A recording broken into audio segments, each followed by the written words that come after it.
India market invest মাইন্ডসেটে আপনাদের স্বাগত। যা চ্যানেল নতুন এসেছেন তাদেরকে প্লিজ চ্যানেলটাকে সাবস্ক্রাইব করবেন, লাইক করবেন, বেল আইকনটা প্রেস করবেন, তার সাথে অল বাটনটা প্রেস করবেন, নোটিফিকেশন সঙ্গে সঙ্গে আপনাদের কাছে গিয়ে পৌঁছাবে। স্যার, আজকে হচ্ছে 26শে জুলাই। তো আজকের দিনটা আমরা পালন করি কার্গিল বিজয় দিবস হিসাবে। 1999 সালের এই আজকের দিনেই কিন্তু আমরা কার্গিলের যুদ্ধ জয়লাভ করেছিলাম এবং আবারও নতুন করে পাকিস্তানের কাছ থেকে ছিনিয়ে নিয়ে কার্গিলের ওপরে আমাদের পতাকা উড়িয়েছিলাম। তো সেই দিন থেকে কিন্তু আজকের দিনটা পালন করা হয়। তো আজকের দিন এই একটা বিশেষ দিনে কিন্তু একটা ডিফেন্স স্টক নিয়ে আলোচনা করতে চলেছি, যেখানে কোম্পানিটার মধ্যে অপরচুনিটি দেখা যাচ্ছে, ভালো মুভমেন্ট বা লং টার্মের জন্য একটা বেস্ট ইনভেস্টমেন্ট হতে পারে, যেখানে গভর্নমেন্ট আত্মনির্ভর মেক ইন ইন্ডিয়ার ওপর জোর দিয়েছে এবং সেরকমভাবেই কিন্তু কাজ করছে। তো এই জায়গায় দাঁড়িয়ে স্যার ডিসক্লেমার দিয়ে রাখি। ডিসক্লেমার কি, যে এটাকে প্লিজ কেউ বাই রেকমেন্ডেশন হিসেবে নেবেন না। স্টাডি পারপাস আলোচনা করছি, যেখানে এখান থেকে আপনি ইনফরমেশনটা নিয়ে আপনি নিজে স্বাধীনভাবে চিন্তাভাবনা করবেন যে বাই করবেন কি করবেন না। তো এই ভিডিওটাকে প্লিজ কেউ বাই রেকমেন্ডেশন হিসেবে নেবেন না। অ্যাট ফার্স্ট আমরা কোম্পানিটার ফান্ডামেন্টালটা একটু দেখে নিই, যেখানে রিজার্ভ দেখলে দেখা যাবে, দেখুন 5 বছর আগে 10,500, সেটা 11,700, সেটা 12,800, 15,300 এবং 18,900। রিজার্ভ কন্টিনিউয়াসলি বাড়ছে। আমরা যদি বোরোয়িং দেখলে দেখা যাবে কোম্পানিটার কিন্তু কোনো রকম কোনো লং টার্ম বোরোয়িং নেই। শর্ট টার্ম বোরোয়িং দেখলে দেখা যাবে, দেখুন শর্ট টার্ম বোরোয়িংও শূন্য। আমরা যদি ক্যাশ দেখি না, দেখলে দেখা যাবে কোম্পানির কাছে ক্যাশ কী আছে, ক্যাশ অ্যান্ড ক্যাশ ইকুইভ্যালেন্ট দেখলে দেখা যাবে 9,397 করার মতন ক্যাশও রয়েছে কোম্পানিটার কাছে। তো ব্যালেন্স শিট যেটা দেখাচ্ছে না, সেটা কিন্তু 5 স্টার ব্যালেন্স শিট, অর্থাৎ কোম্পানিটার ভিত যেটা, সেটা কিন্তু খুব মজবুত আছে। আমরা যদি লাস্ট 5 বছরের কোম্পানিটার রেভিনিউ দেখলে দেখা যাবে, দেখুন 5 বছর আগে 14,100, সেটা 15,500, সেটা 18,000, 18,000টা কোথায় এসছে, 20,900, 24,400। তো রেভিনিউ কন্টিনিউয়াসলি বাড়ছে, যেখানে আমরা রিজার্ভ দেখলাম বাড়ছে, ক্যাশও যথেষ্ট রয়েছে, বোরোয়িং কিছু নেই, রেভিনিউ বাড়ছে, অর্থাৎ বলতে পারেন কোম্পানি কিন্তু বিজনেস ভালো করছে।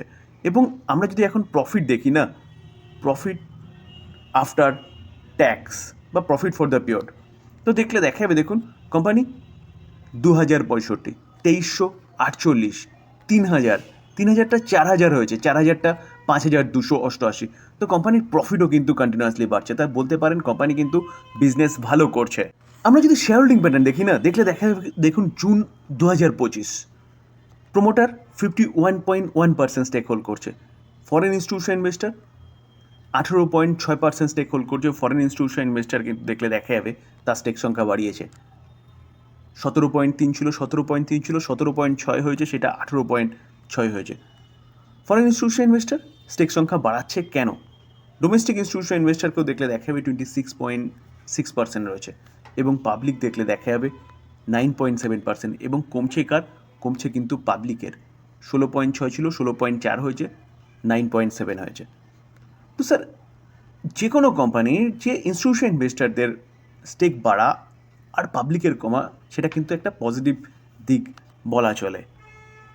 আমরা যদি প্রোমোটার হোল্ডিং দেখি না, দেখলে দেখা যাবে, দেখুন promoter central government of India বা প্রেসিডেন্ট অফ ইন্ডিয়া কত 51.14% স্টেক হোল্ড করে রয়েছে।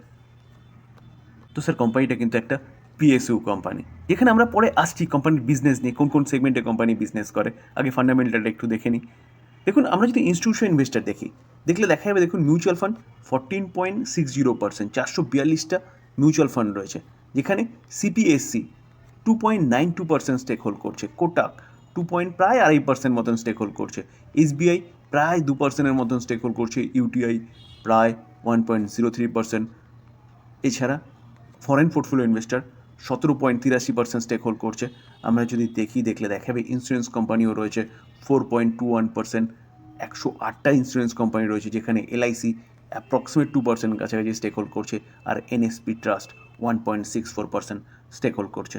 তো এতটা ইনস্টিটিউশন ইনভেস্টার, এতটা মিউচুয়াল ফান্ড, এতটা ফরেন ইনস্টিটিউশন ইনভেস্টার কেন রয়েছে কোম্পানির মধ্যে, চিন্তাভাবনা করার বিষয় কিন্তু স্যার মার্কেট ক্যাপ দেখলে দেখা যাবে প্রায় 3 লাখ কারোর হচ্ছে মার্কেট ক্যাপ। কোম্পানির প্রাইস কত চলছে, 395।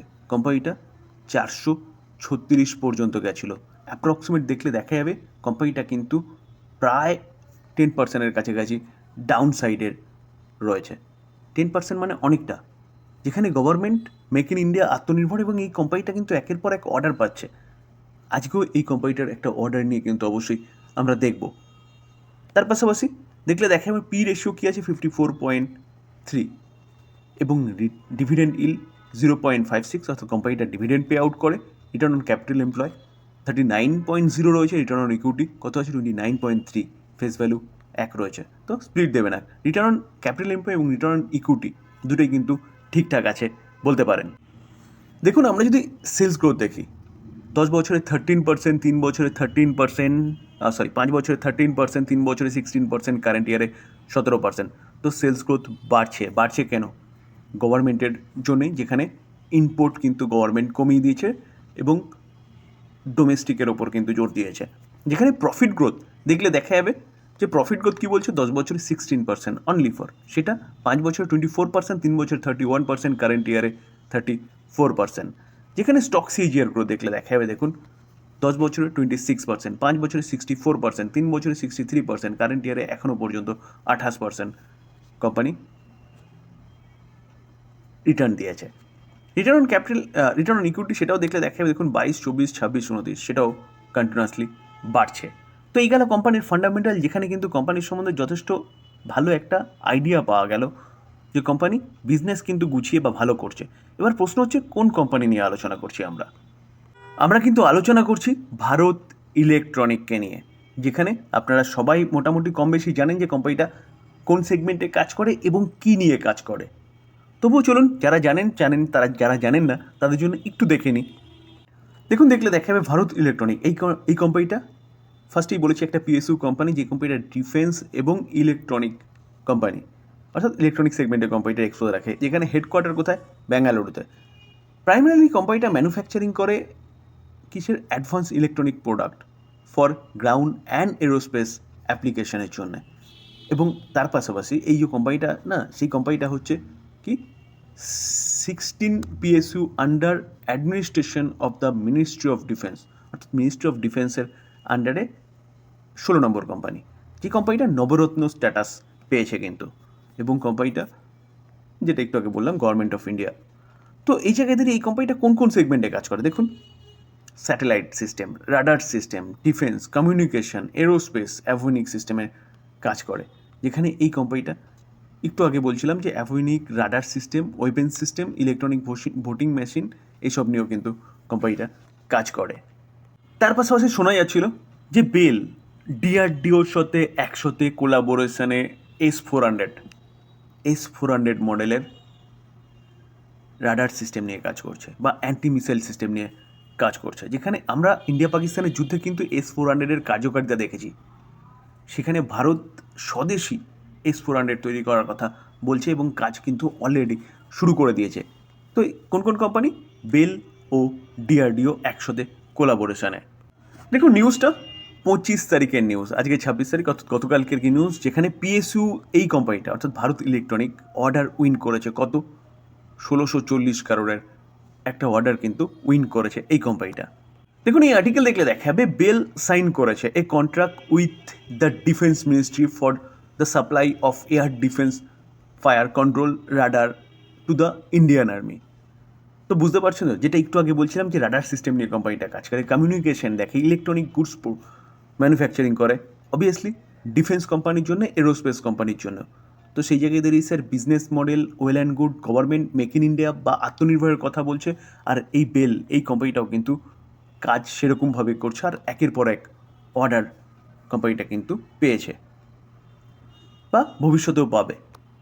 Q1 রেজাল্ট এখনও আউট হয়নি, আউট হলে অবশ্যই চ্যানেলের সাথে যুক্ত থাকলে কিন্তু আপনারা সঠিক সময় জেনে যাবেন যে কোম্পানিটা কবে Q1 রেজাল্ট ডিক্লেয়ার করেছে। তবে স্যার ডিসক্লেমার দিয়ে রাখি, এই ভিডিওতে যে কোম্পানিটা নিয়ে আলোচনা করলাম সেই কোম্পানির সম্বন্ধে ডিটেলসে আলোচনা করার চেষ্টা করলাম, টোটালটাই লার্নিং পারপাস। ভালো কোম্পানি, 10%-এর কাছাকাছি ডিসকাউন্টে পাওয়া যাচ্ছে, business model well and good, এর জন্যই সেটা এই ভিডিওর মাধ্যমে আপনাদের সামনে তুলে ধরার চেষ্টা করলাম মাত্র। তো প্লিজ এটাকে কেউ বাই রেকমেন্ডেশন নেবেন না এবং চোখ বন্ধ করে মন্ডেতে গিয়ে বাইও করবেন না। বাই করার আগে নিজে ভালো মতন অ্যানালাইসিস করবেন, নিজের রিস্ক বুঝবেন, তারপরে বাই করবেন, কারণ গেলে কিন্তু আপনার টাকাটাই যাবে। তো থ্যাংক ইউ, ভালো থাকবেন।